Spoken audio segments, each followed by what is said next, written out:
Hey guys, I'm Yana Marie and welcome to my channel.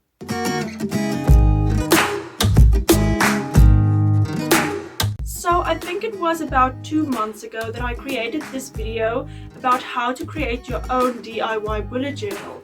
And I must say that video did quite well for my small channel. It's my most popular video on my channel at this stage, and I realized that there's quite a few of you who are very interested in creating your own journals or your own books. So I went on YouTube and I searched for other bookmaking videos just to see how other people did it.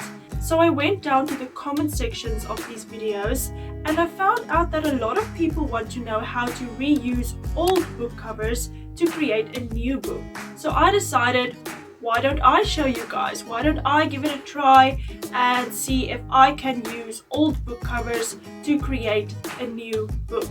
This is going to be a two-part series, if I can call it a series. This video will be part 1, where I will show you how to remove the book cover from the rest of the book and also how to give your book cover a makeover. And then in part 2 I will show you guys how to make your own text block, the pages that you put inside the book, how to attach that, how to put in your own bookmark. But enough chit chat, let's get into how to reuse old book covers to create a new book. So I got these 2 books from a thrift store.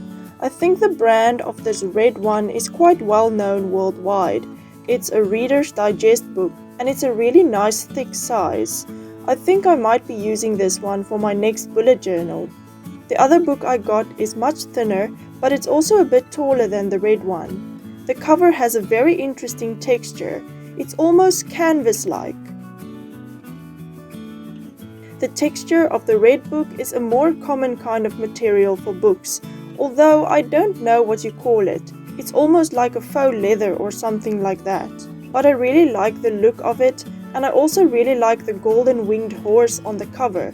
So I'm actually going to keep the book cover as is. I'm just going to cover the side of the book with some gold tissue paper. But first, time to remove the inside pages. I think this first sheet that I'm removing from the book cover is called the end sheet. There's one in the front and the back of the book. It's glued on pretty well, so I had to remove it piece by piece.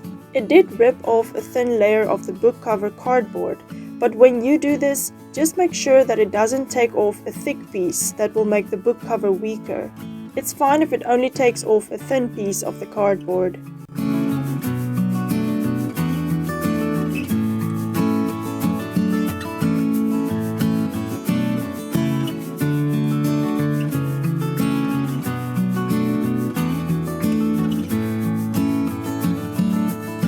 If the book is still attached, use a precision knife to cut it loose. You can also remove and reuse the bookmark if you want, but I think I'm going to use a new bookmark. Next, I tackled the thinner book, but the end pages were glued on really securely, so I pulled on the loose part of the end page and ripped it off as much as I could.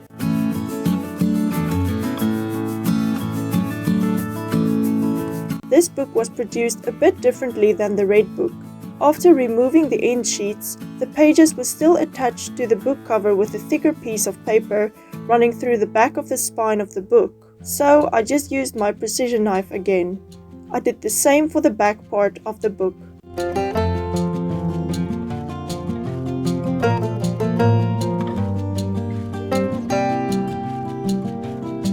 There were still these little flaps from where I cut the book loose with the precision knife, so I went in again and sliced off the flaps.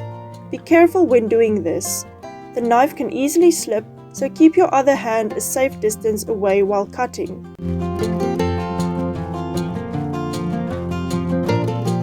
I'm going to use these tissue papers along with some Mod Podge to cover up the book covers.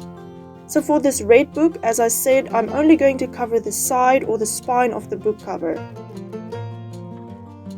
First, I measured the length and the width of the piece that I'm going to need. Then I marked where I need to cut the tissue paper and cut along the lines I drew.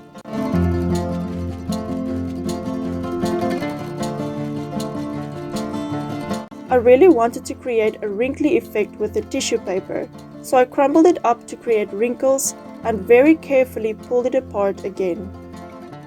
Tissue paper can tear very easily, so be careful when you pull the paper open again.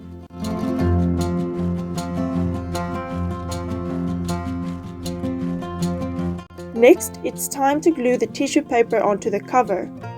I used a paintbrush to paint the Mod Podge onto the book cover and then carefully placed the tissue paper on top and pressed it down gently. I went over the tissue paper with another thin layer of Mod Podge. After it dried, I could still see the text through the tissue paper, so I decided to add a second layer of tissue paper on top of the first layer.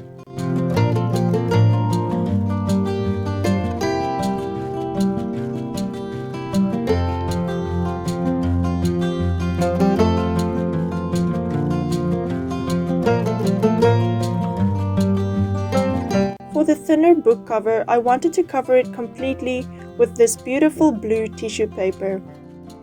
First, I traced where I'm going to cut the tissue paper. Then I folded the large piece of tissue paper in half so that I can cut out 2 pieces of tissue paper in one go.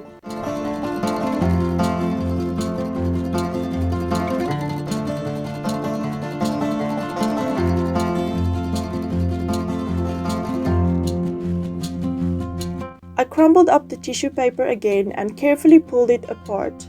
I did this 2 times.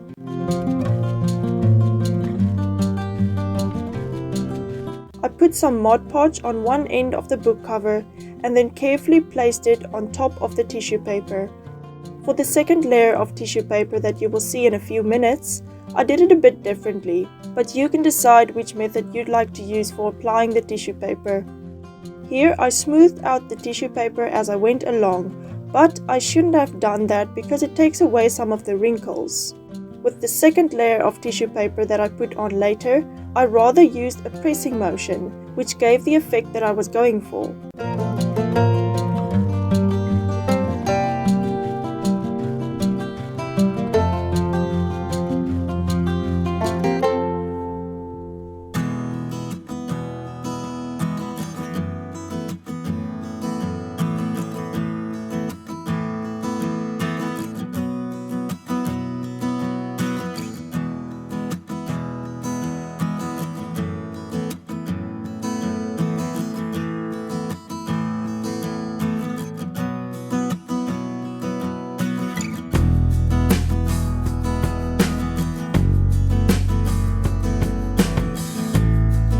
So this is what it looked like with the first layer of tissue paper.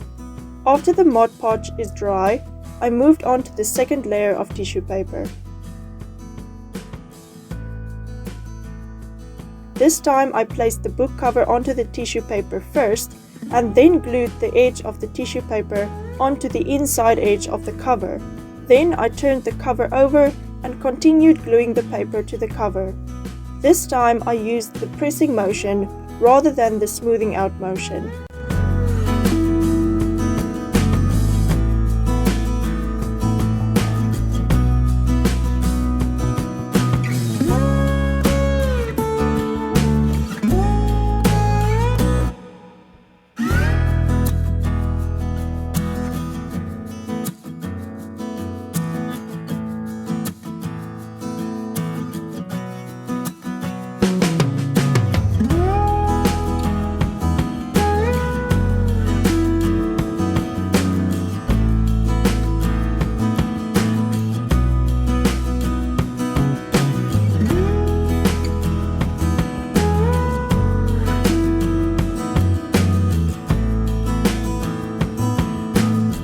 There were these lines on the cover, and I think it's where I missed putting on glue.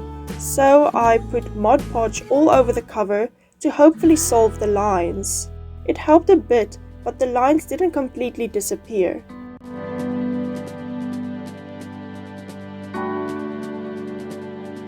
After the second layer dried, I decided to add a third layer, and this is what it looks like with 3 layers of tissue paper. I'm absolutely in love with the texture. It looks so cool. Unfortunately, there's still some lines that I don't know how to get rid of, but I'm not too bothered by them. I wanted to put something on the cover, so I decided to use one of my butterfly stickers along with some of my gold letter stickers. To make sure the butterfly is centered, I placed a ruler above it.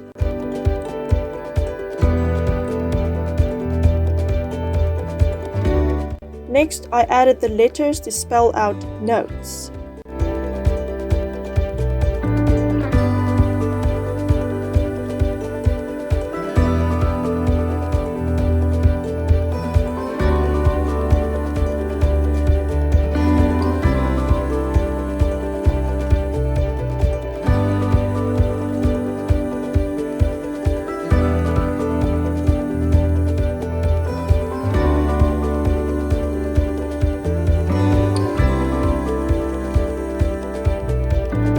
And this is the end result of the book covers.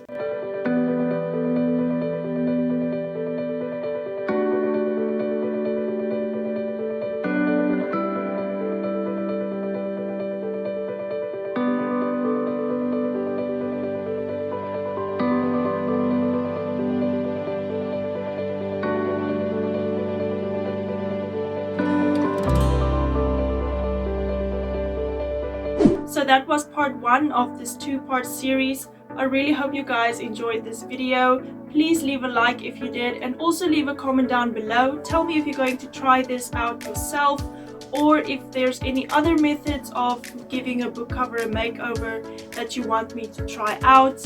Any suggestions that you guys have. Also feel free to follow me on Instagram, and then don't forget to subscribe to my channel because I will be posting a new video every Friday. That's it from me, guys. Thank you so much for watching and subscribing, and then I will see you in the next video.